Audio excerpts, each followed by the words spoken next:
Assalomu alaykum hurmatli o'quvchilar, xayrli kunlar. Yozuvchi Yasinjon Sodiqcho'g'lanning Bahodir nomi nomli romanining davomiga quloq solgaysizlar.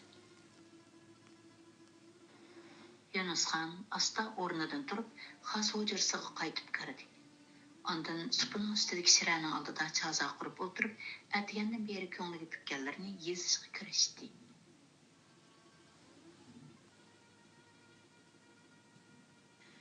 Bismillahirrohmanirrohim. Toshkent to'rg'isi Shayx Jamoliddin ushbu maktubimni salomnoma emas, ogohnoma deb tushungay. Bilib qolsunlarki, suiqasd bilan hasad shundoq bir yomon kasalki, kishining qalbini jarohatlab, qiyin ahvolga tushirib qo'yadi. Siz shu topda vujudini suiqasd bilan hasad chirmab olgan bechora boyqushga o'xshaydilar. Tan kesiliga hakimlar har amallar bilan dori topur. Biroq ko'ngilga tushgan kasalga Luqman hakimi amansizdir. Buning shifoi ul kishining o'zidadir. Dunyoda insonning eng ojiz chokinisi suiqasdchi kelur.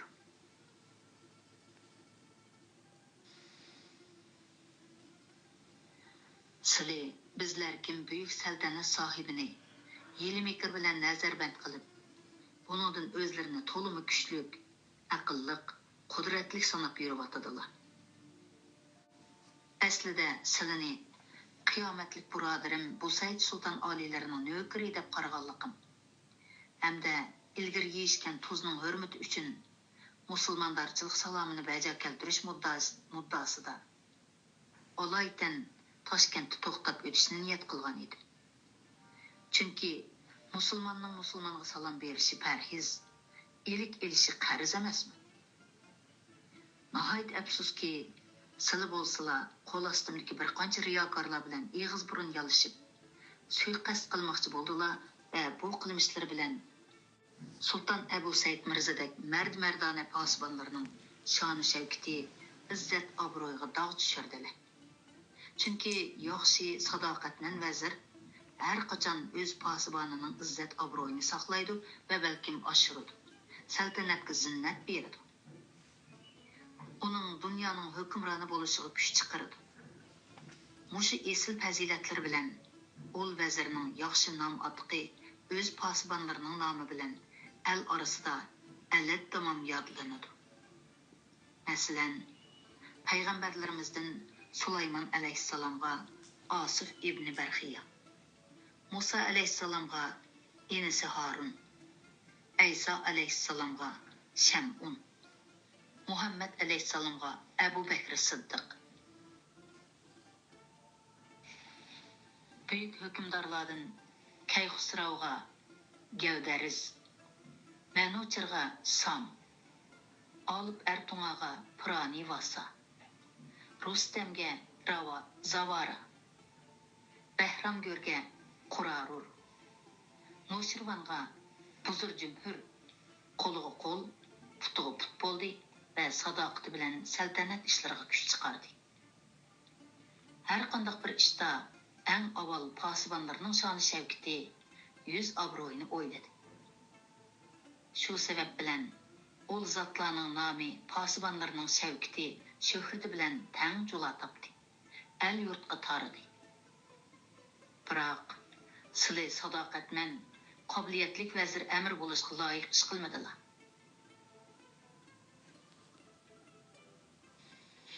Sizlarning bu qiliqlari posbonlarning obro'yini to'kadigan, saltanatning ulini qo'laydigan bachchig'arlar toifasiga mansub qiliqdir. Avzal zamon yetib kelsa, posiq zamon o'zgaradi. Faqat Janobi Haqla xoliqni qilishga qodirdir. Sizlar ko'ngli tiniq suvdek suzib, daryodek kangri, haqqoniyatni yo'qlashda o'q va nayzadek o'tkir, sadoqatga vafoni hamroh qiladigan odam bo'lgan bo'lsalar, dunyodagi baxtiyor odamlarning biri bo'ladilar. Afsus, ehtirom bilan tutgan do'stlik guldastlarimni vafo suvlari bilan sug'armoqda yo'q, hasad, suiqasd o'g'illari bilan poyxon qilib etdilar.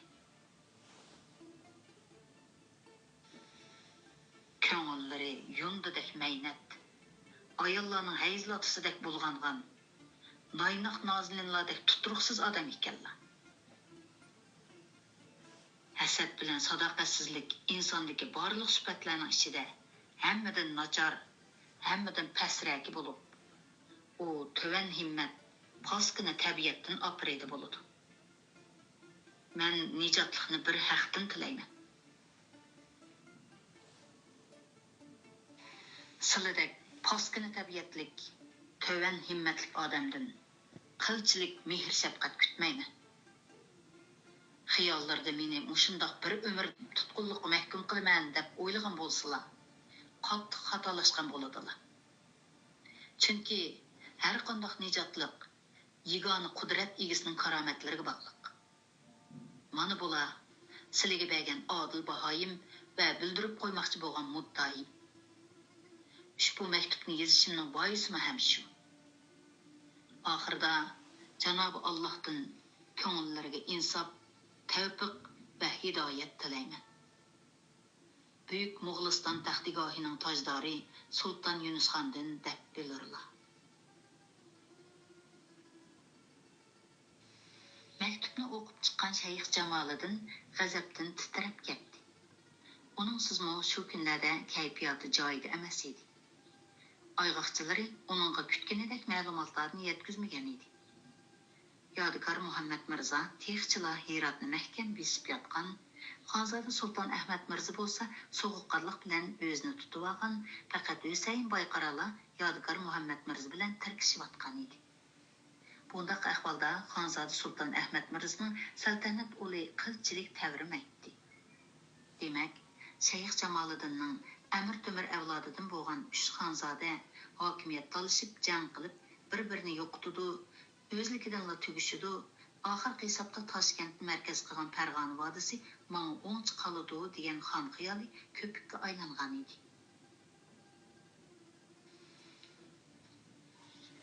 Mana shundoq ichib-pishig'ida turganda Sulton Yunusxonning ta'addi, ayblashlar bilan to'lgan maktubi uning titan tomiriga tekkan edi. Ko'ngillari yundidek meynat, ayollarning hayzlatisdek bo'lgangan, noynoq nozinlardek tuturuqsiz odam ekanlar. Men nijotlikni bir haqdan tilayman. Sizlardek paskina tabiatlik, töven himmatlik odamdan qilchilik, mehr shafqat kutmayman degan so'zlari uning kallasida to'xtamay jaranglaydi. Chiroy totirib, ko'zlariga qon to'lgan edi. Yunusxonni hozirla chaynab purkib yetadigandak tishlarini g'uchirlatdi. Hap Yunusbek, seni nazarband qilganimga pushaymon qilib yuribdiman. Ammo sen bequvul holatda turibmi? Menga shohlik, tojdorlik kibringni ko'rsatyapsan. Shangan yo'lanchikim, shafoatchan Sulton Abu Said Mirzoning allaqachon Allohning dargohiga ketgandan xabarim yo'q-da sening. Aslida menga yelinishing, yolvurishing hech bo'lmasa siliq sipoya, chiroyli so'zlar bilan ko'nglimni yumshatishing kerak edi. O'zingga o'zing qilding. Bu takabburlikning dardini totsan dehi. Qani ko'rimiz. Seni bu tutqunlikdan kim qutuldirib chiqarkin? 6 oydan beri nazarbandda tursangmi, katta hukmdorlarga xos ma'siyatlardan bahramand bo'lding, kutilding. Hamda hargiz undaq bo'lmaydi. Mushundaq til haqoratlar bilan to'lgan maktubni yozganliging uchun subhon tov degizmaydigan bo'lsam, xat. Shayx Jamoliddin butunlay oltin bilan qoplatib olgan tishlarini g'uchirlatganicha qo'lidagi maktubni titib etdi. Amir janoblarga ma'lum bo'lg'ay. Shayx Jamoliddin topsida qo'l bog'lab turgan mahramga gulaydi. Xo'sh, Sulton Yunusxon oliylarining ikki xonishi Amir janoblarga deydigan arzimiz bor deb g'alva qilyotdi. Ma'lumotni anglab, uning kallasiga pallada bir aql keldi. Necha vaqtdan beri nemishqa esimga kelmaganda. Rost. Olg'a Yunusbekning xotin bolalari mening qo'limda emasmi? Acaba Onun hatun balaları bilen paqatlı karı bolmasmı? Texi çoğun sözlep, haqaretlep ketişlerini. Әмді yalvarmağını, mehr şefkat tilmegini körey. Hep Yunus Bey. Andın sarayga çıkıp, tördeki kursuda oturdu. Ayal ötmeyi sarayga Xanish İhsan Dövletxini bilen Xanish Şahbegim kirip geldi. Olan yüzlerini şair olmalı bilen yerim yögü vagan idi. Sarayının o'ttirsida to'xtab, takabburlik bilan o'tirgan Shayx Jamoliddinga qo'llarini ko'krigiga elib turib, tavazzu bilan salom berdi. Assalomu alaykum. To'rg'i janoblarga ehtirom bo'lg'ay. Va alaykum assalom. Dedi Shayx Jamoliddin ikki xonishning salomini ilik ilishga majbur bo'lib. Ikki xonishning donqi el-yurtga bekorga tarqalmagan kanda. Rostınla bir-biridan kelishmag'idek go'zalladinkan. Bu ikkisini faqatli kundoshlik qilishmaydi. Xuddi bir qo'saq egitsinlardek inoq o'tidi deb anglagan edim. Rost o'xshaydi. Yunus Bey ularni qanday qilib ashundoq inoq o'tishga ko'ndirgan bo'lg'aydi. Men bo'lsam Xudoning kuni o'sha og'chilarning g'alvi jidilida yashayman. Ta mushkamgacha ol to'rt og'chamdan hech bo'lmagan ikkisining bir dastonda o'tirib g'izallanganligini ko'rib baxmadim. An hazratimga qasd qilmoqchi bo'lgan tuzkorlarni tutdilimi? Xanish İhsan Dövletxinimning udulla so'rgan bu savoli Shayx Jamoliddinning xiyolini bo'lib o'tdi. Beshini ko'tarib, ikki xonishga qaytadan nazar tashladi.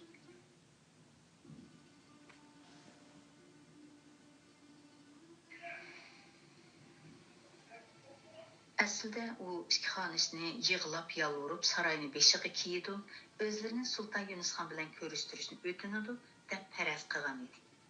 Biroq ular qaddini tik tutib, Shayx Jamoliddinga tik qarab, xuddi Sulton Yunusxonning qo'l ostidagi mahramlarga muomala qilgandek ta'addi bilan gap so'rayotdi.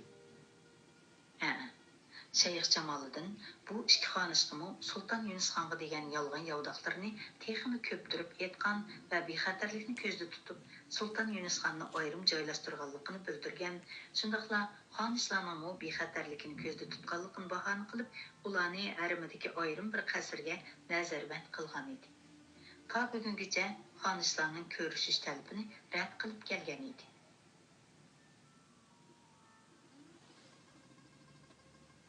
Sultan Yunusxonning allaqanday bir kimlarning qasdiga uchrab qolishidan voyimlagan ikki xonish Shayx Jamoliddin bilan ko'rishib, Yunusxonning ahvolini bilib beqish niyatidan faqatli yoltaymagan edi.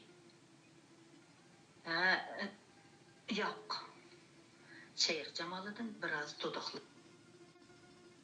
Keyin darhol o'zini ruslab oldi. Xonish oyimlar xotirjam bo'lg'ay. Ol suiqasdchilarni pat yaqinda tamoman yo'qotamiz. Xon oliylari saplı tuzkorlarni tanlab o'ziga hamroh qilib ekan emasmi? Texi ularni tamoman degidek qo'lga tushirib olamadik.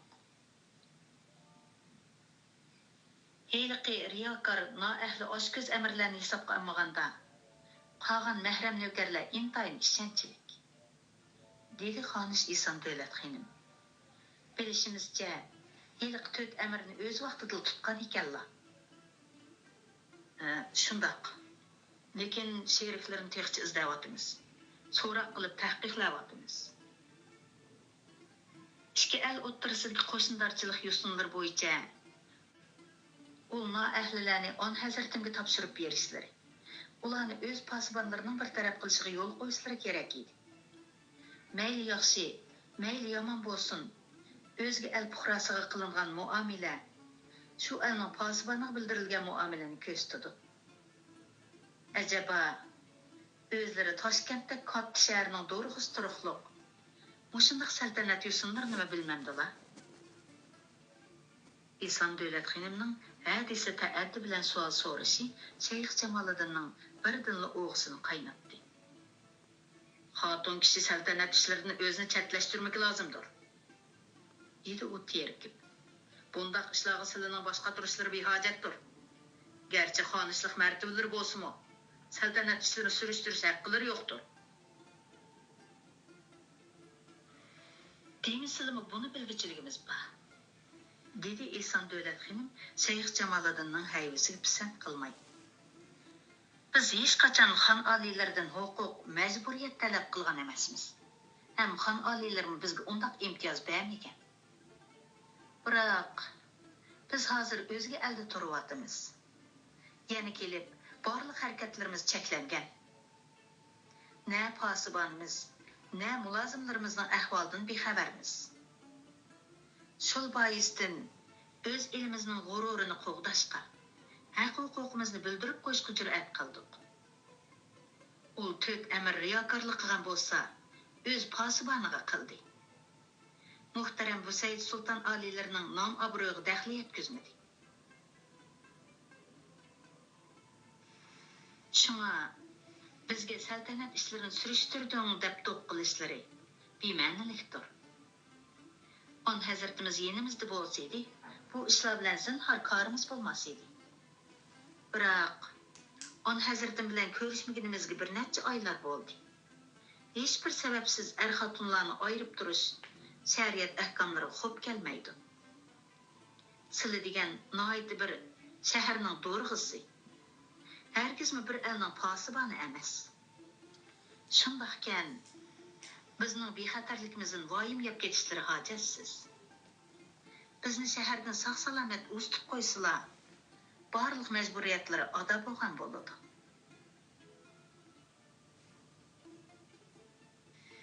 Xonish Eson Davlat xonimning Sili degan noyati bir shaharning do'rg'isi, herkesmi bir elning posiboni emas degan so'zlari shuhratparast Shayx Jamoliddinning yuragiga nashtar bo'lib sanchildi. O'zini qilchilik nazariga ilmog'anligi bak muhar keldi. Bo'ldi bas. Bizning qoidamizda xotin kishi bilan bas munozir qilmaymiz, dedi Shayx Jamoliddin qapqini turib. Shundoq, rost aydilar.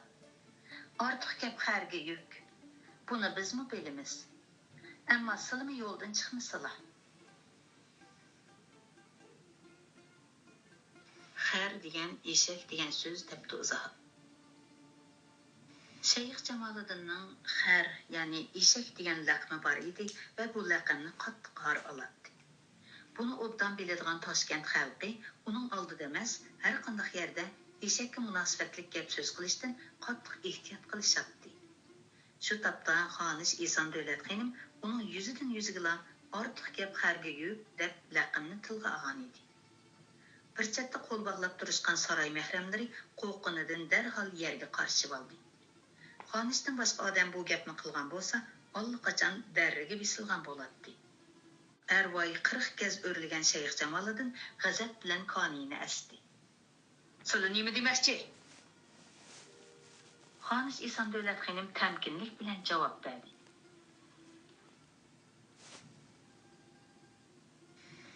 Xon oliylar bilan ko'rishmoqchimiz.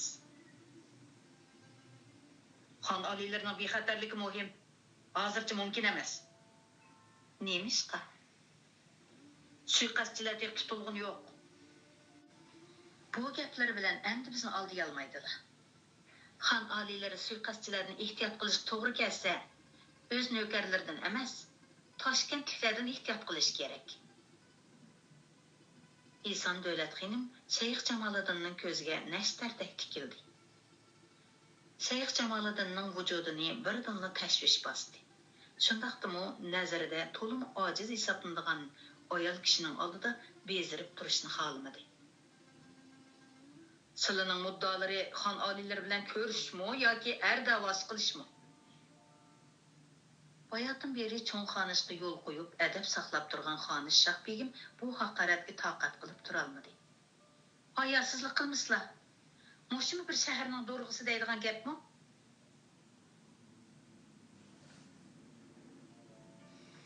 Jangalda har boqqan odammi bundaq behayo so'zlamaydi?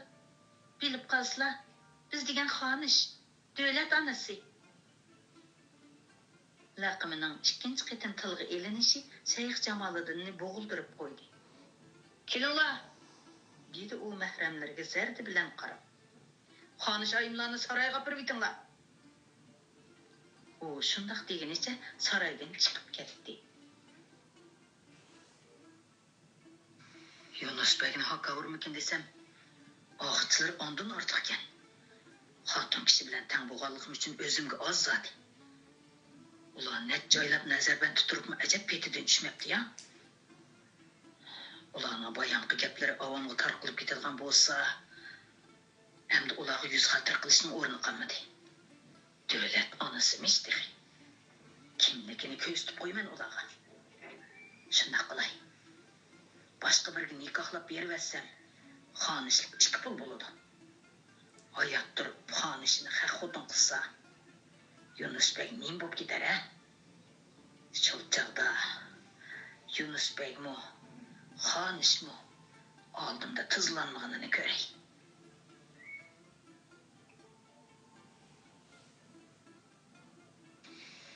Hoca kalan olmalık bakı kelsin, dedi Şeyh Jamoliddin orqasidan shap chiqarmay kelayotgan xos mahramiga qarab.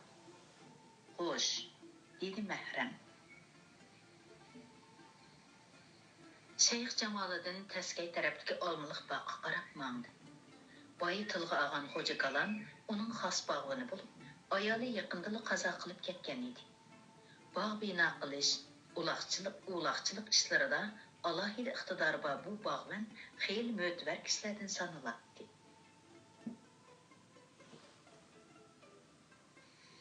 Har qanday mevbista bosh burnini Shayx Jamoliddinga yegizatdi.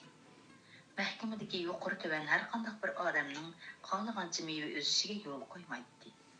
Meva o'zgunini sezsa, g'ovg'a ko'tarib Shayx Jamoliddinga cheqishtiradi. Shu sababdan Shayx Jamoliddin bu bog'vanga ko'nglini alohida yaqin tutadi. Büyük Moğoliston sultanının xonishi oddiy bir bog'vanga xotin bo'lsa, nima degan kulkilik a? Bu voqeadan Yunus Bey xabar topsa, o'shidan ketmasimi? Cho'qim esini yo'qotdi. Xo'p bo'ldi. Kim ularni menga kibr ko'rsatsin debdi. Avval hali qizuvandar cho'ng xonishini yotliq qilib etay. Kichik xonishni Shayx Jamoliddin Shoh begimni ko'z oldiga keltirishi hamon ko'nglidan boshqacha bir xiyol kechdi. Og'ziga jo'g'langan seriq suvni g'urtib yutibdi. Assalomu alaykum. Amir janoblarining oltin bo'ylariga esanlik tilayman. U oldida puklanib turgan Xo'ja kalonga kulib chiroy ochdi. Va alaykum assalom. Yaqinroq kelsizlar. Ha, bu yerga kelib o'tirsizlar. Tuyuqsiz chaqirtilishining sababini bilishga oldirab turgan Xo'ja kalon damalliqqa Amirning yeniga berib o'tirishdan qo'rindi.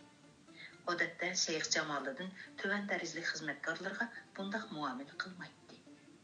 Ha, o'tirsizlar. Xo'ja kalon asta kelib supining tuvan tarafida o'tirdi. Mazlumlari boqiga ketgandan beri yolg'izchilik tortib qoldilar haqiqatan. Dedi u Xo'ja kalonni gapga selib. Uni bir demisizlar, Amir janoblari, dedi Xo'ja kalon. Öz vaqtida ul rahmatlining ko'nglini oyab, to'qal erishni o'ylamagan ekanmiz. Endi o'ylashala, janoblarining farmonini bajo keltirishga tayyormiz. Bir loyiq tepib qo'ydim. Himmatlarga ko'p rahmat, dedi Xo'ja kalon gapning oxirini kutmayla. Ul mazluma kim bo'ladi ekan? Esilzodalardan, dedi Shayx Jamoliddin qopsab kelgan kulkisini yo'shirib turib. Kenizaqlari bilan xizmatlarga boradi. Nikohni adil qilib etsak qandoq deydilar? Farmonlarini yerishga haddimiz emas.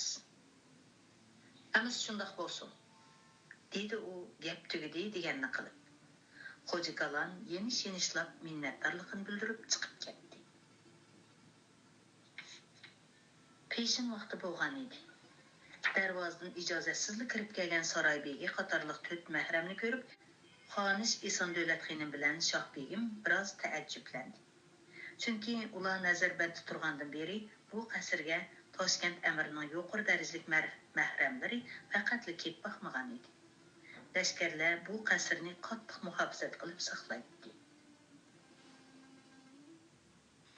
Әмір жанапларының пәрманыға binaen, dedi Saray Bey'e qısqalı salam səhətdən keyin muddasını tüzlü bildirib. Xanish İhsan Dövlət xanımdan ordu bağını Xoca Kalanğa nikah razılığı sorab keldi.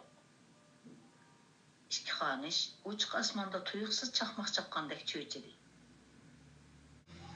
Ol Dorg'ubekning besh ishib qapti, dedi Shoh Begim tatargan holda. Berib yetkizinglar. Birovning nikohidagi ayolni yana birovga nikohlab berish shariat ahkomlariga uyg'un emas.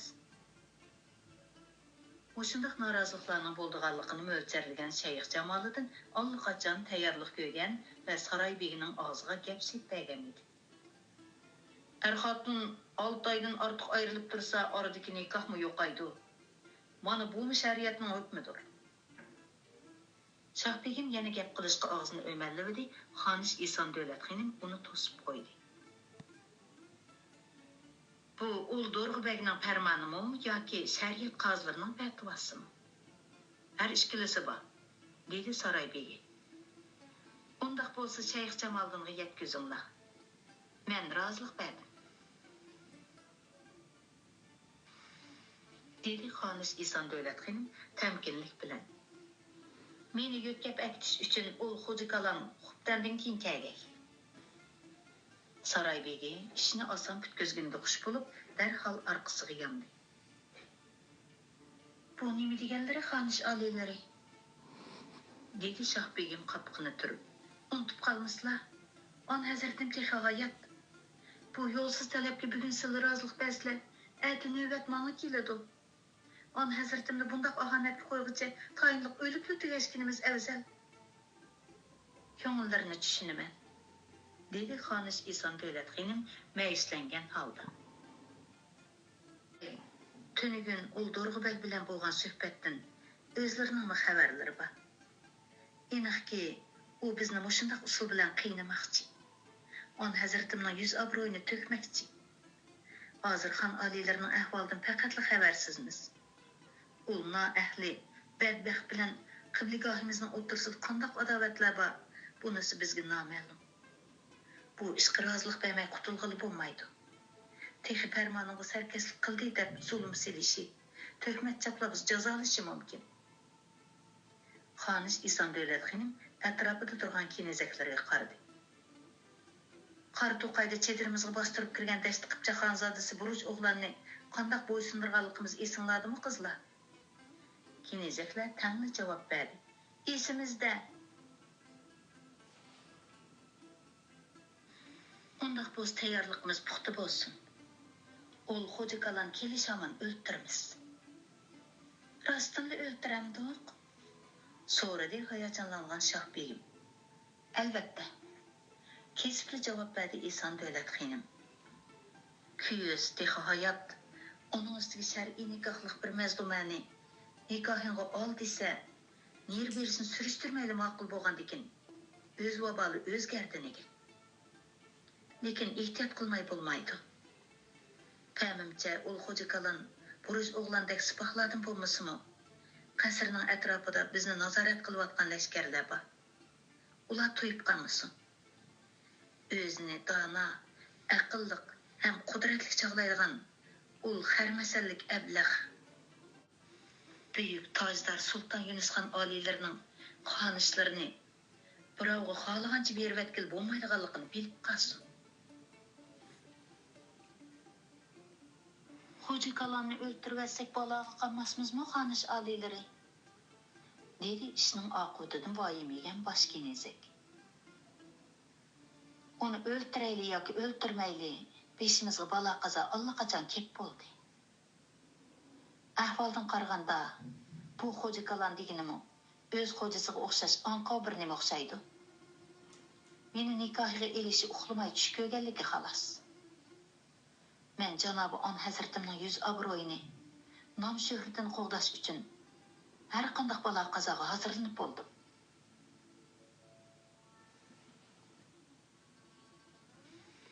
Xonish Ihson Dövlət xonimning bu nikohga ancha norozilik bildirmayli ma'qullik bildirganini anglab, Shayx Jamoliddin boshqacha xiyollarda bo'lmadi va bu xabarni Yunusxonga qanday usulda yetkazib, tomosha ko'rishga boshqa turdi. Xubdan namozini oldirib tinab o'tgan Xo'ja Kalon map tayyorlab bir qancha mulozimlar bilan yetib keldi. Shayx Jamoliddinning farmonini qasrni qo'g'dayotgan lashkarbeshiga ko'rsatdi. Marhamat qilsizlar, dedi lashkarbeshi. Meni saqlab turinglar, dedi Xo'ja Kalon hamrohlariga qarab. Bir kenizak uni saroyning ichkarisiga boshladi. Boshqa kenizaklar eshiklarni bir-birlab taqadi.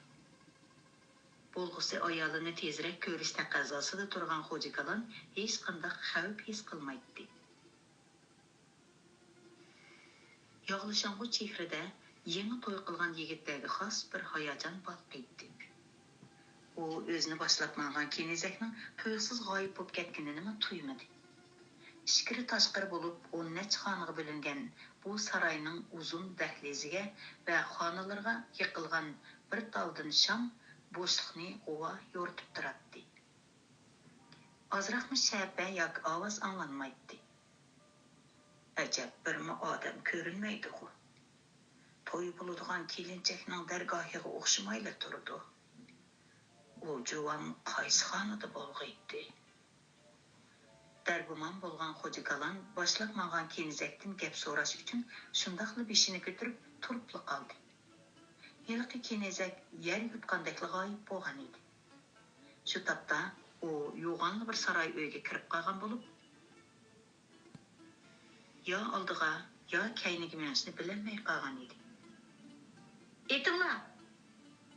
Tuyuqsiz anglangan ayol kishining ovozi bilan tang qaysi bir qorong'ulikdan vijildab uchib kelgan yo o'qlari Xo'ja Kalonning dumba, ko'krak, yo'ta, paqalchaklariga sanjildi.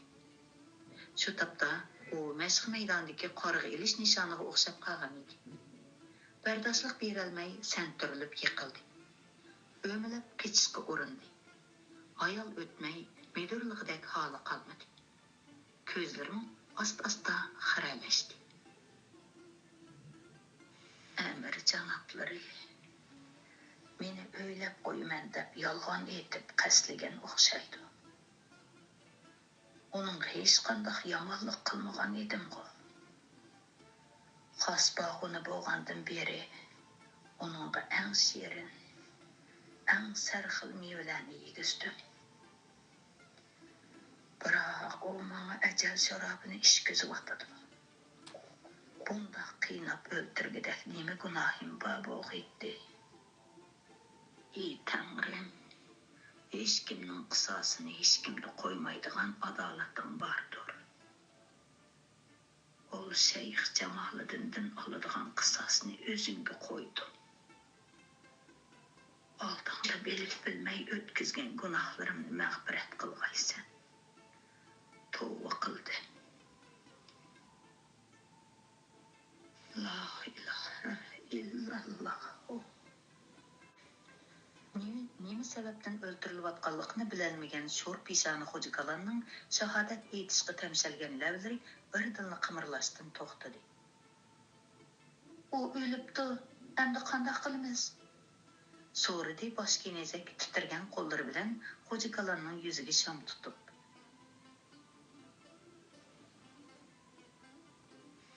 Ochqib sirtqa tashlab etinglar, dedi qo'rqinchdan chiroyi tatirib ketgan Shohbegim. Yo'q, hozircha ashundoq turaversin, dedi Xonish Eson Davlat xonim har doim muassisining qo'nchida turadigan kumush sapli xanjirini mahkam tutib turib. Bundan keyin tong yurgan chog'da andan sirtqa chiqib o'taylik. Kishilar buyuk saltanat egisi Sulton Yunusxonning xonishiga o'linish xiyolida bo'lgan odamning oqibatining qanday bo'lganligini bilib qolsin. Әтісі наштылы o'ltirgan Shayx Jamoliddin Xo'ja Kalonning o'lim xabarini anglab cho'chib ketdi. Nima deding? Xo'ja Kalon o'libdi? Shundoq emas janoblari. Xo'ja Kalonni yochoq bilan etib o'ltiribdi, dedi saroy begi titrab turib. Qasrdagi qo'riqchilar nima ish qilibdi? Ular faqatla tuymabdi. Xo'ja Kalonning jasadini boy sirtqa tashlayotgan cheri. Ul Xonish bu nikohga rozilik bergan emasmidi? Ajab o'ltirib petinibdi. Xonish Eson Davlat begim qasrni qo'g'dayotgan lashkar beshiga men degan buyuk saltanat tojdori Sulton Yunus xonning xonishi bo'laman. Elimi ham janobi on hazratimizning nikohidurman. Shundaq turuqliq meni yana birovga nikohlab berish musulmonlarchilik shariatiga ravo emas. Xo'ja kalon deganda mana men o'ltirdim. Berib Shayx Jamoliddinga ayt, Xo'ja kalonning qisosini olmoqchi bo'lsa o'zi oldimga kelsin debdi. Bu xonishni bo'sh chog'lig'i bo'lmag'idek. Bo'ldi bas.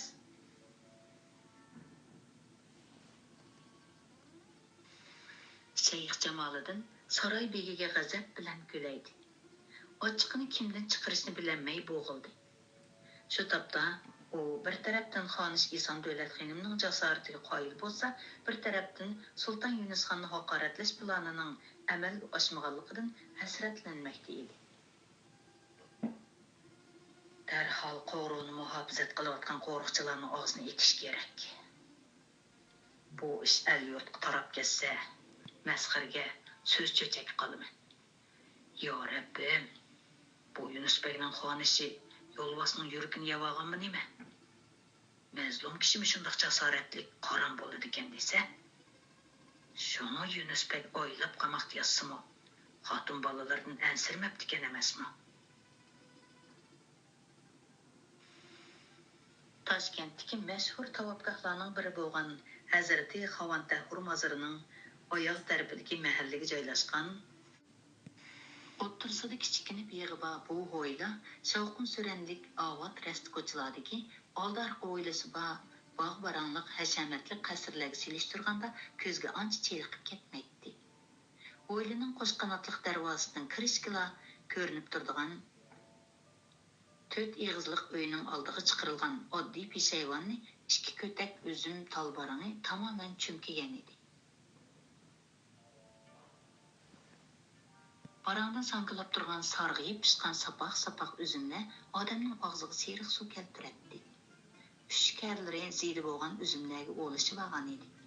Turqidan atigandan beri ishlab uyga qaytgandek ko'rinadigan madikor siyoqidagi 2 kishi atrofga jiddiy qaravagandan keyin him yepilgan darvozani pan bilan ostida g'ippida o'ylab kirib darvozani yana him yepib qo'ydi. Ondan udul talbarang ostiga kelib qasddan yo'taldi.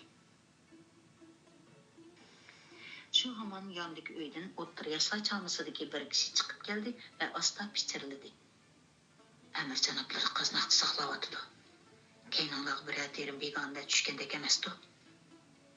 Ehtiyot qilib keldik. Kirgash turinglar. Men ko'cha yuzini bir kuzatib yetib ondan kiray. O'ttir yoshli odam darvoza tarafga qarab jiddiy menib ketdi. Assalomu alaykum. Dedi qaznaq uyga kirib kelgan 2 yigit to'rda o'ltirgan Amir Abdulquddus Begga qarab. Qaznaqda Abdulquddus Begdan boshqa yana 5 kishi bor edi. Va alaykum assalom. Abdulquddus Beg o'rnidan biroz qimirlab qo'ydi. Qolganlar o'rnidan turib 2 yigitga yuqoridan joy ko'rsatdi. Qani yuqorisizlar. Qo'zg'alishmisizlar, dedi 2 yigit supining leviga kelib o'ltirib. Bo'ldi, husli qilishmay joy elishsizlar, dedi Amir Abdulquddus Beg hamrohlarga qarab. Hozir to'rpagoh surishtirib o'ltiradigan vaqt emas. U o'tkir nazarini 2 yigitga og'dirdi. Xo'sh, ahvoldan ma'lumot berishgaylar. Enchki kuzatishimizda ma'lum bo'ldiki, dedi qarmutuq kelgan yigit avval eg'iz ichib. Toshkent Do'rg'i begi Shayx Jamoliddinning ordisi bilan haramini qo'riqlayotgan lashkarlar o'xshash bir vaqtda olmishdi ekan. Olmashqanlar sepil ustini bir qatim charlab bo'lgandan keyin urushga kirib ketadi ekan. Bo'libmi tun nisbidan keyin sepil ustini asosan charlamaydi ekan.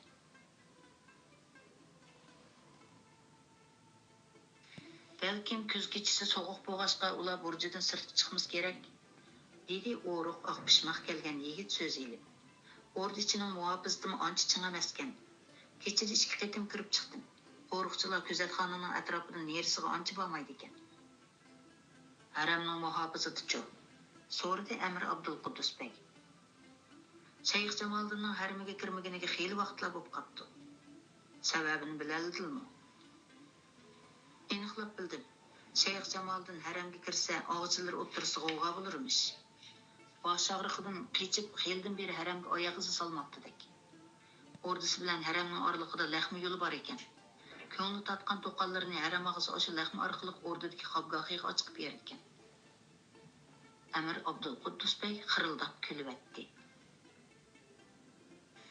O'zini Toshkentdek katta shaharning do'rg'isiman deb ho'kiraydigan ol Mamadan Amir og'ichilaridan qo'rqidi ekan-da.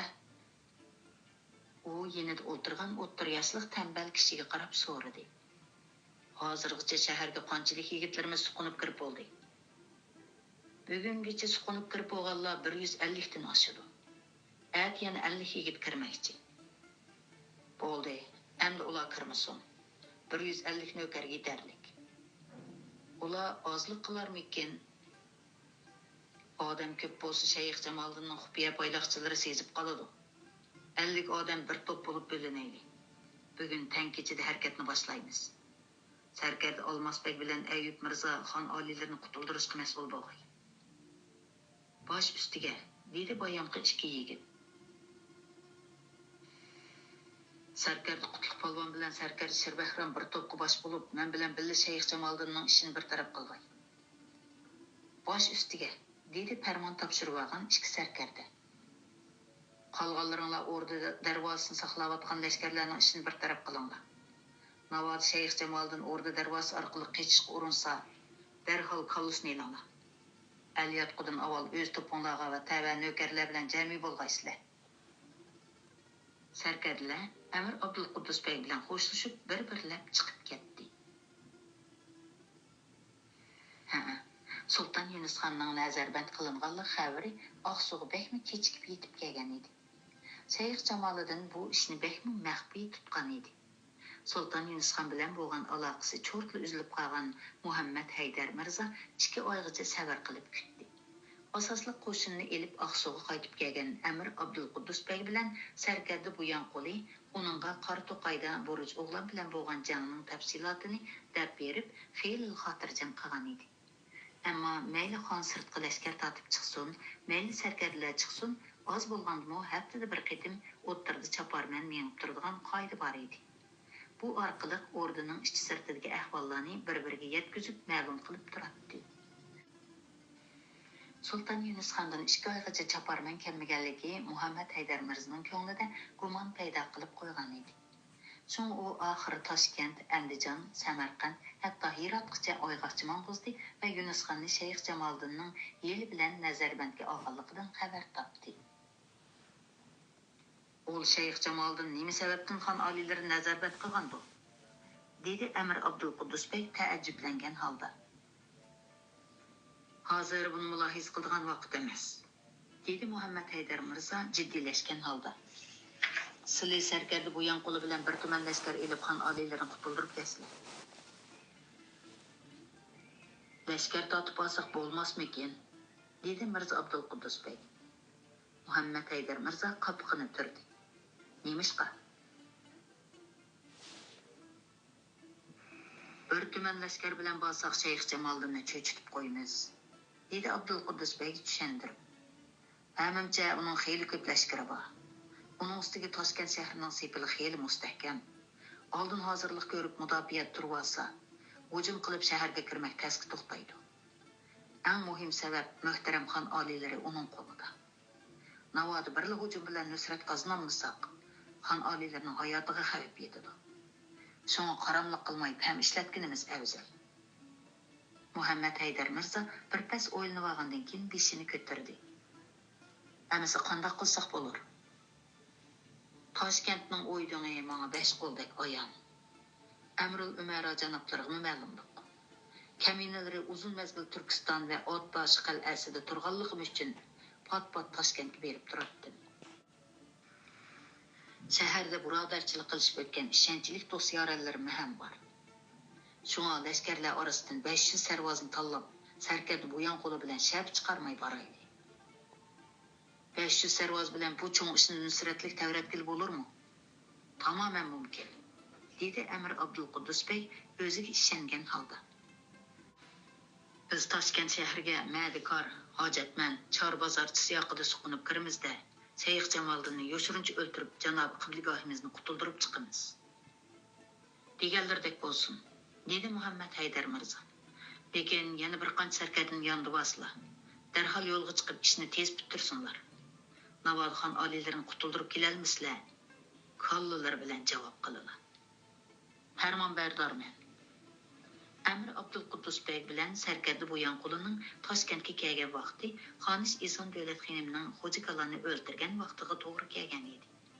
Shu kunlarda Sarkarda Bo'yanquli 350 sarvoz bilan shaharning sirtida yoshirinib yotgan bo'lib, Amir Abdulquddus bey bir qism Sarkarda lashkarlar bilan Madikor, Hunarvan, Charbozorchi siyoqida shaharga kirib, muvofiq joy tanlab yoshiringan edi.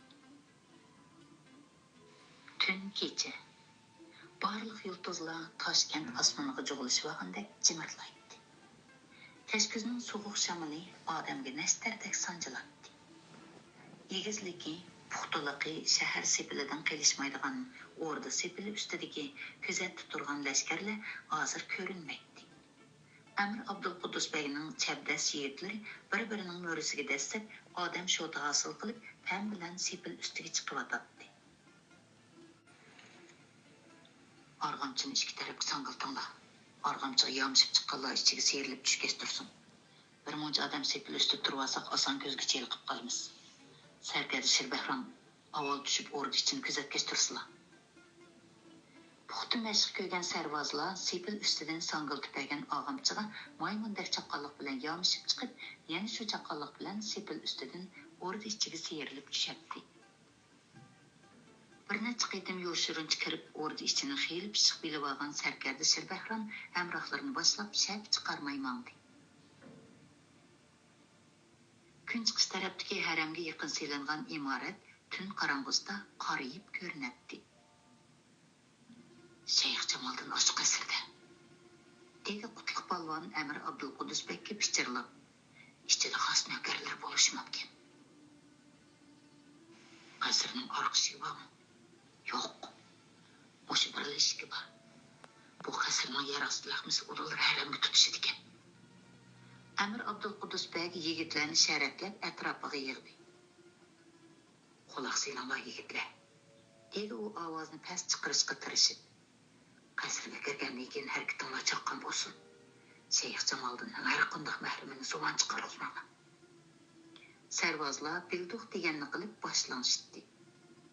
Sarkarda Shirbahram bilan Qutlug' polvon pam bilan berib qasrning eshigiga yaqinlashdi. Qutlug' polvon qo'shqanotliq naqshlik eshikni kuchab ishtirib baqdi. Eshik g'irisladi, ammo ochilmadi. Quloqini yaqin tutib ichini tinglab baqdi. Yengil xo'rak ovozi anglandi. Sarkarda Shirbahram qo'shqanotning orliqiga xanjarini tiqib, asta yuqori-tuvan serib beqib pichirladi. İçidən loqlaqlıq ekan. Qutlug' polvon qanday qilamiz deganni qilib uningga qaradi.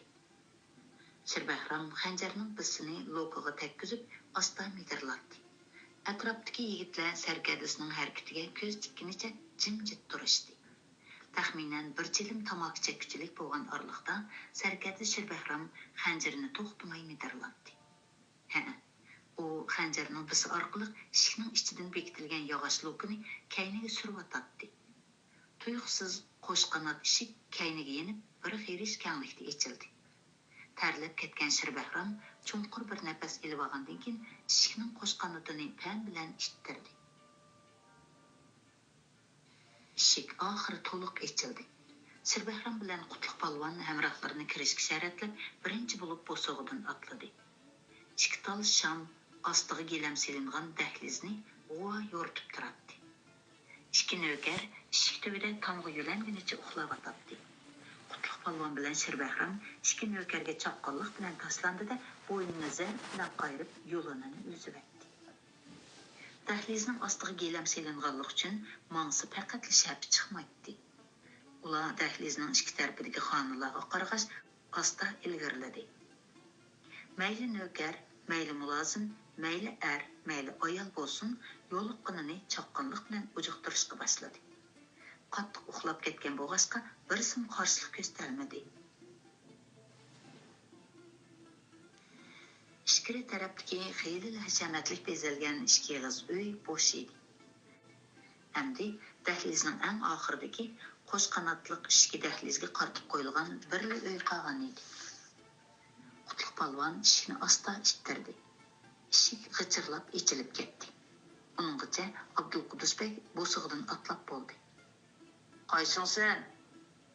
Ansiz bir shapidan uyg'onib ketgan Shayx Jamoliddinning g'azabdan chaqchaygan ko'zlari qetib qoldi.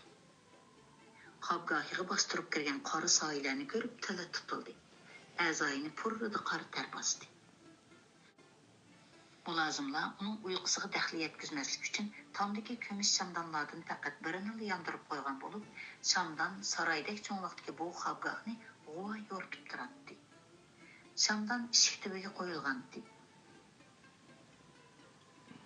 Kirganlar shamga kaynini qilib turg'ashqa texim surlik, texim hayvatlik ko'rinardi. Bu biz To'rg'i begim. Büyük Moğolistanның tajdori Sultan Yunusxon oliylarining bahodirlarimiz. Dedi Amir Abdulqudus temkinlik bilan.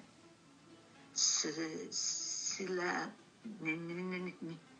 nima qilmoqchi? Shayx Jamoliddinning yenida Bahramon uxlayotgan yosh juvon cho'chib uyg'ondida qilich yalang'ochlab turgan bir to'p kishilarni ko'rib, qo'rqinidan chirridi chaqiribdi. Sarkarda Sirbahram chachrab berib juvonning bo'g'ziga qilich tangladi. Suvononi o'chir. Vahimadan esini yo'qotgan juvon texmi bak chaqirdi. Sirbahram qilichni uning geliga g'ochchida tiqibdi. Shu hamon juvonning uni o'chdi. Hayot qilishdan umidini uzgan Shayx Jamoliddin jaloqlab titrashga boshladi. Darhol kiyinib olsizlar taqsir, dedi Amir Abdulqudus bey buyruq qilib. Qo'rqib jonpini chiqib ketgan Shayx Jamoliddin atrofni siypashtirib kiyimlarini faqatla topolmadi. Uni kiyindirib qo'yinglar. Ikki yigit qip yalang'och yotgan Shayx Jamoliddinni kiyindirdi. Sizlar 10 sarvozni boshlab berib Sarkarda Olmos Mirzoning ahvolini o'qishsizlar. Xon oliylarini qutuldira olgan bo'lsa, o'sha yerda saqlab tursin. Bosh ustiga, dedi Sarkarda Sirbahram va 10 sarvozni agashtirib, o'rnining taskay tarafiga qarab mangdi. Ular Shayx Jamoliddinni oldiga silib, o'rda darvozasiga keldi. Darvozani Sarkarda Turab Mirzo bilan Sarkarda Abdulla Do'g'lab allaqachon egilib bo'lgan bo'lsin, lekin sepilning ustidagi burjida turayotgan qorovullar ularni ikki tarafdan qapsib olgan edi. Ular o'tqash yo'riqida bir to'p yo'chun kishilarning oldida shumshib turgan Amir Shayx Jamoliddinni ko'rib, birdanla bo'shishib qoldi. Buyruq basla, qo'riqchilar qurollarini tashlab taslim bo'lsin, dedi Amir Abdulqudus bey Shayx Jamoliddinga qarab. Ikki yanada turgan yigitlar xanjarlarini Shayx Jamoliddinning biqiniga texmi bakniqdi. "Hammanglar bu yoqqa tushinglar", dedi Shayx Jamoliddin sepil ustida turgan lashkarlarga qarab. "Ma'sum bek, lashkarlar darhol qurollarini tashlab bu yoqqa tushsin." Ma'sum bek darhol qilishni tashlab Amir Abdulqudus bekning oldiga kelib turgandi. Boshqa lashkarlarmi uningga ergashdi. Sarvozlar ularni chaqqonlik bilan bir-biriga chetib bog'lab etdi. Shu asnoda Sarkarda Sirbahram yetib keldi. Amir janoblarga ma'lum bo'lg'ay, xon oliylari omon esankan. Sarkarda Olmos Mirzo o'l tarafning ishlarini o'ngishli bartaraf qildi. Hayotimdan beri Sultan Yunusxon yanada mening qo'limda. Menga omonlik bermay turib, uni qutuldirib ketaman deb xiyol qilmasin deb ko'nglini ovundirib turgan Shayx Jamoliddinni Sarkarda Sirbahramning ma'lumotini anglab, qaytadan vahima bosdi. Nomus g'ururini qayirib qo'yib, endi tizlandi. Ikki yig'iz tushandi, quloq solg'aylar Sarkarda. Bizning Sultan Yunusxon oliylarini qasdlash muddaoyimiz yo'qdir. Xon oliylarning riyokor amirlarining qasdidan saqlash uchun ehtiyot tadbirlarini ko'rganmiz. Xon oliylarining navkarlari qayerda? Amir Abdulqudus bey Shayx Jamoliddinning so'zlariga parvo qilmay g'azab bilan vaqirdi. Ular zindonda. Sultan oliylari qasd qilmoqchi bo'lganlik uchun bo'ldi bas, dedi Amir Abdulqudus bey zarda qilib. Qabligohimizga kimning qasd qilmoqchi bo'lganligini, kimning zulm sog'anligini bilguchilgimiz bor. Darhol buyruq tushirsizlar. Navkarlarni zindondan olib chiqsin. Şeyx Jamoliddin Ma'sumbekka qaradi. Farmonimni yetkizsizlar. Zindan begi barliq Mo'g'uliston nökərlərini zindandan azad qilib, orduga ip kelsin. Mengizga tamshalgan Ma'sumbekni Amir Abdulquddus bey to'xtatib oldi. Aslarda bo'lsin. Shahar sirtida tumanlagan bahodir lashkarlarimiz farmon kutib turyotdi. Agar kimki sarkashlik qilishga petinadi ekan, 70 pushtig'i chiqarib tashlayman. Zindandan bo'shangan nökərlər yetib kelganda, allaqachon tong so'zilgan edi. Ular Amir Abdulquddus bey qatorliq sarkarlarni ko'rib, o'zlarining tuyuqsiz zindandan qutulganligining sababini tushundi va asirga tushgan lashkarlarning qurollarini elib, jangovar holatga keldi. Bu chaqda Amir Abdulquddus bey Şeyx Jamoliddinga farmon tushirgizib, shaharning darvoza sepillarini qo'g'dayotgan lashkarlarini butunlay qurolsizlantirib qo'ygan va shaharning sirtida saqlab turgan sarkarda buyan qo'liga xabar berib ulgurgan edi. Yunus Begning bu sarkarlarning alpozdan qaraganda menga yaxshilik kelmagidek. Eng yaxshisi Yunus Begga yolvoray. Uni nazarband qilganim bilan yaxshi kutdim. Hayotiga tahdid solmadim. Yana kelib uning marhum bu Said Sultan oliylarga bo'lgan hurmat ehtiromi ziyoda.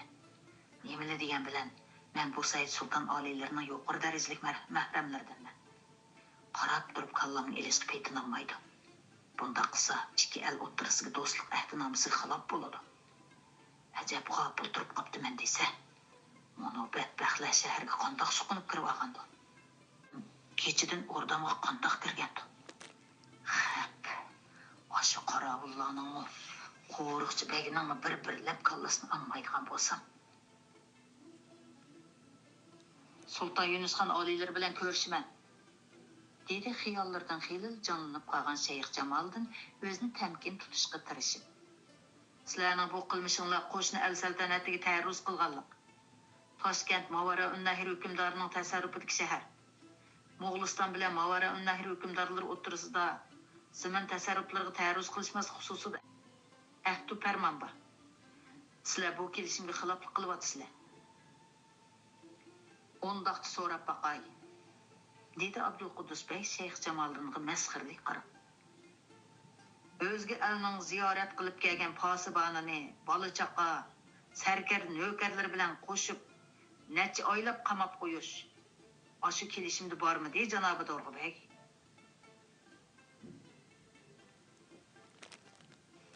Tili tutilgan Şeyx Jamoliddin Amir Abdulquddus beyga adovat bilan qarab qo'ydi. Ishqilib men Sultan Yunusxon oliylar bilan ko'rishiman. Sizlarga aytar so'zim yo'q. Deydigan gapning hammasini xon oliylarga deyman. Amir Abdulquddus bey uning talbiga qo'shilsa, Sultan Yunusxonning bag'ri yumshoqlik qilib, hamda ikki elning do'stlik munosabatini ko'zda tutib, Şeyx Jamoliddinga rahim qilganligini darhol his qildi. Yo'q, seni xon oliylar bilan hargiz ko'rishtirmayman. Ko'rishtirsam xon oliylar sana cho'qim sil rahim qiladi. Buyuk Mo'g'uliston xoniga qilgan mushu hurmatsizliking uchunlar 100 martam o'lsam ozlik qiladi. Afsus, dedi Amir Abdulquddus bey xiyolini yig'ishtirib. Ol talablariga qo'shilsam-mo, janob qibligahimiz bilan hargiz ko'rishalmaydilar. Nemishqa? Dedi Şeyx Jamoliddin qapqini turib. Amir Abdulquddus xirildab kulibdi. O'lik odam tirik odam bilan qandoqmi ko'rishadisin? Ko'rishdimi, nimami deyalisin? Şeyx Jamoliddin gapning tegiga darhol yetdi. Şeyx Jamoliddinning vujudining qora ter bosdi. Ko'ziga o'lim ko'rinib, put-qo'lida jon qolmadi. Shundaqdimi ko'ngliga soy tashlab turgan vahimni yo'shirishga urindi. Haddilar emas. Şeyx Jamoliddinning so'zi oxirlashmoqcha Amir Abdulquddus beyning zarb bilan urgan qilichi uning naq gadiniga kelib tegdi. Uzilib tushgan beshi 3 qadam neriga dumilab ketdi.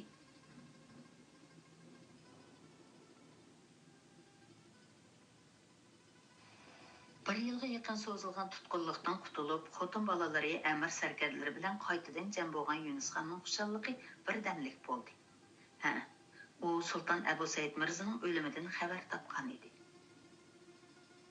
Undaqda hozir Xonzoda Sultan Ahmad Mirza xatar ichida qopdi-da, dedi u qayg'urgan holda. Bu tarafini bilanmidik oliylari, dedi Amir Abdulquddus bey. Direklerini ilişki evetken çaparmenler aşında haber yetkizdi. Şeyh Cemal'dan bu haberini alilerden sır tutkan çeği. Hüseyin Baykara bilen Yadigar Muhammed Mirza Türkişi vetipti degan haber mi var?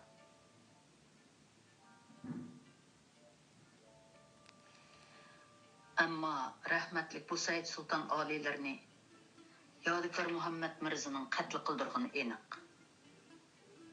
Sultan Yunus Khan bir pas xiyal sürüvagandan keyin beshini ko'tardi. Darhol Aqsuga chaparman mang'ay. Amrul Umara Muhammad Haydar Mirza farmon topshirgan hamon sarkarda Oltin Soqol Mirzani bosh qilib, ikki tuman lashkar mang'uzg'ay.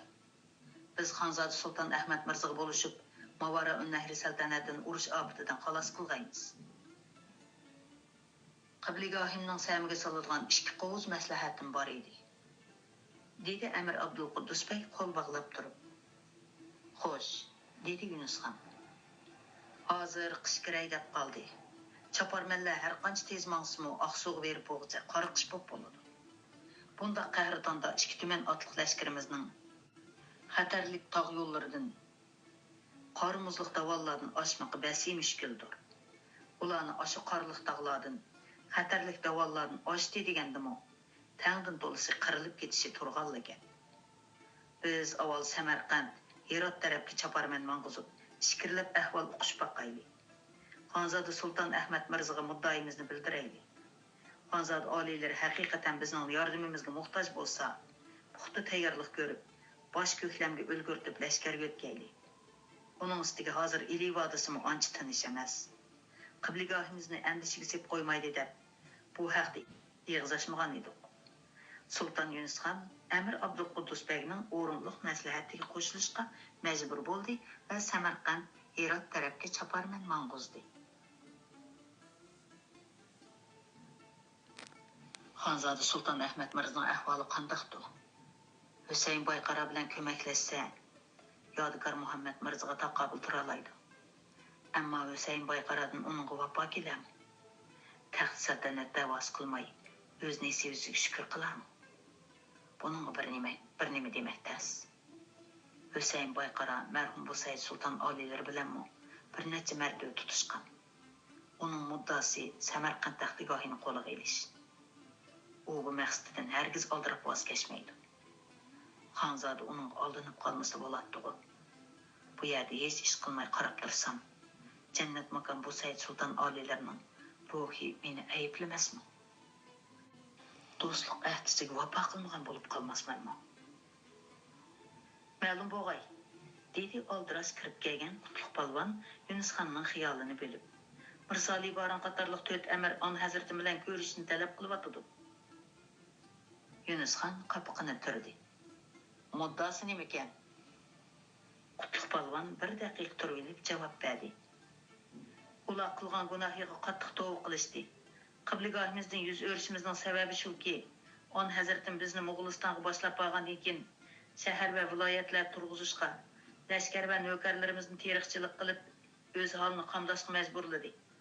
Ammo bizning ham lashkarlarimizning shaharda muqim turishga, teriqchilik qilib kun kechirishga maylimiz yo'qdir. Ushbu sababdan aqlimizdan ezib, Shayx Jamoliddin bilan ko'maklashgan edik. Xon oliylarining shafqat qilishini tilaymiz deyishyapti.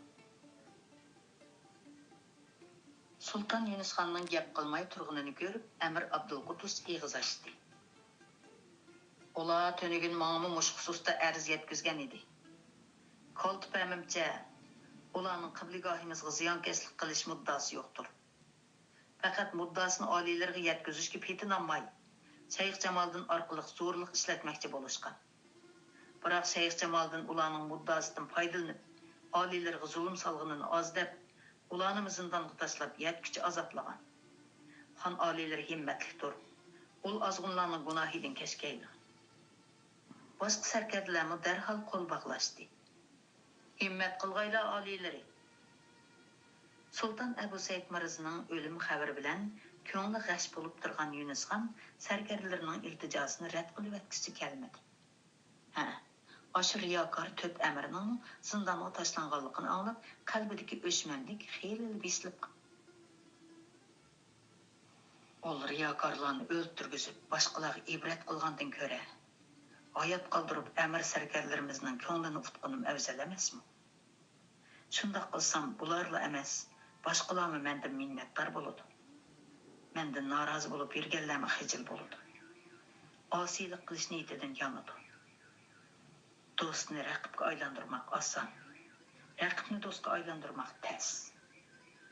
Onun üstüge eli vadisi da tanışsızlıq yüz bergen bolsa, yani muş əmir sərkərlərə tayinmən. Yani texi mavara ünnəki səltənətige yardım berdiğin işlamı var. Səltənətimnin ulunu toluq müstəhkəm deyəlməyəm. Bopdu, aldımdaki bunu sərkərlərimdən yüz xatirini qılay.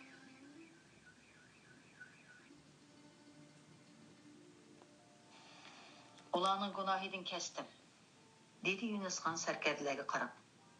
Pərmanım yetkizib köңlünü xatırcam qılıb qoyunlar. Amma hazırca ular bilan görüşküm yo'q. Keyin qabul qilaman. Xan alileri merhametlikdir, deyishdi barliq sərkərlər. Şu daqiqada Sultan Yunus xan Toshkentda turaverish yoki Oqsuga qaytib ketish haqida bir qarorga kelolmay qolgan edi. Asyodi Xonzoda Sultan Ahmad Mirzada qolgan edi. Darhol Samarqandga borg'usi, Sultan Abu Said Mirza'nın qabrisini tavob qilg'usi, Xonzoda Sultan Ahmad Mirza bilan ko'rishib, uni Yodigar Muhammad Mirza bilan Hüseyin Bayqaraning tahdididan qutuldirg'isi keladi. Ammo ilkida tuzuk lashkar bo'lmag'achqa quruq qo'l berishga ko'ngli unamaydi. Mushunda quruq qo'l borsa, Xonzodaga hech qanday yordami tegmaydiganligi o'ziga ayon edi. Hörmətli anlıqçılar, yazğıcı Yasincan Sadıq Çoğlanның Bahadır namı namlıq romanının 3-cü qismi muş yerdə ayaqlaşdı. Köңül qoyub anlığınızға rəhmət, xeyir xoş, aman bolğaysızlar.